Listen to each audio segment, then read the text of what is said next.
So welcome back to DC Silver Age Storytime, and today's story comes from Action Comics number 324, published in September 1964, with story by Edmund Hamilton and art by John Forte.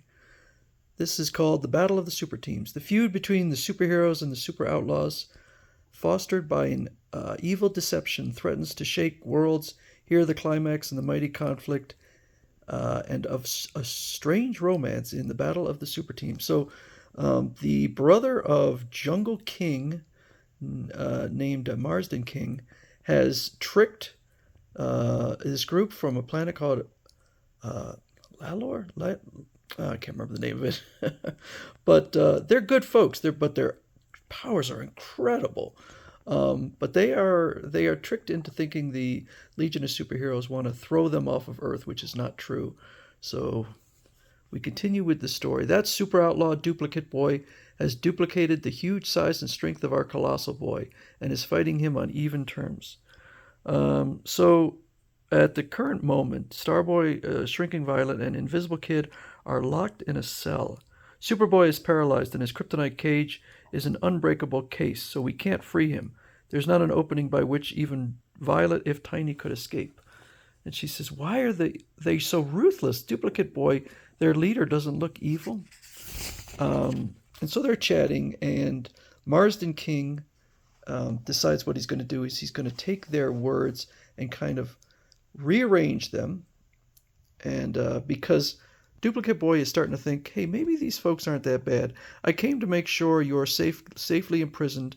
It'll do no good to attack me, as I can use my duplicate superpowers. You superheroes will never drive us off Earth, but we have no desire to drive anyone off Earth. And she explains that they are not evil.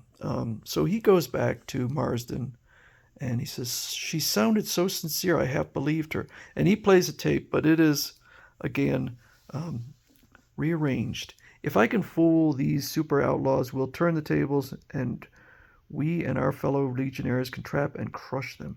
So Duplicate Boy is once again tricked. And Marsden says, I found this frozen sleep.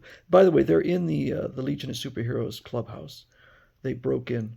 I found this frozen sleep lamp, which is one of their hoarded secrets. We'll use it to put them into a trance without hurting them. Come along. This is the Legion General Alarm signal. It'll summon them all back here. We can seize them as they arrive and put them in frozen sleep. It's the only thing we can do. I'll tell our captives what their sentence is. So he tells them he's going to put them in this frozen sleep lamp. And she again tries to convince him that they are not evil. And then Starboy and Invisible Lad try to overcome Duplicate Boy with no success. In fact, he's not even attempting, because he doesn't want to harm them. Shrinking Violet shrinks herself down and attaches herself to his ankle and then flees. Duplicate Boy looks back in. He says, Violet isn't in there. She must have made herself tiny and slipped out when I opened the door. She's got to be found. I'll alert the others. And so they're out looking for her. She's popped out of this pipe and takes off in a spacecraft. But Duplicate Boy follows her with the powers of Superboy. I just haven't the heart to take you back to your frozen sleep punishment, Violet. I like you too much. I'll let you go if you promise never to rejoin the ruthless superheroes. If I'd only known you felt that way about me, it's too late. I've already flashed word to the superheroes. So they've shown up. And the first two out are Mon-El and Colossal Boy. Colossal Boy says, let me take care of this. But Duplicate Boy just grows and knocks him down, knocks him out, and knocks over this pillar. What up? So Mon-El steps up, and Duplicate Boy reduces his size to Mon-El's size. What a battle! They knocked down that ruined pylon when they staggered into it.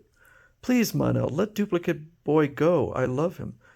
She'll be hurt if our fight brings down another pylon. I can't risk that. I surrender. So even though Mon-El wins the fight, it's simply because Duplicate Boy surrendered. Duplicate Boy's powers are ridiculous. He has the power of pretty much any, and I don't know how long. It seems to be permanent. So he could do pretty much not only anything the Legion can do, at least any Legion members he's met, but all of the Lalorians or his teammates.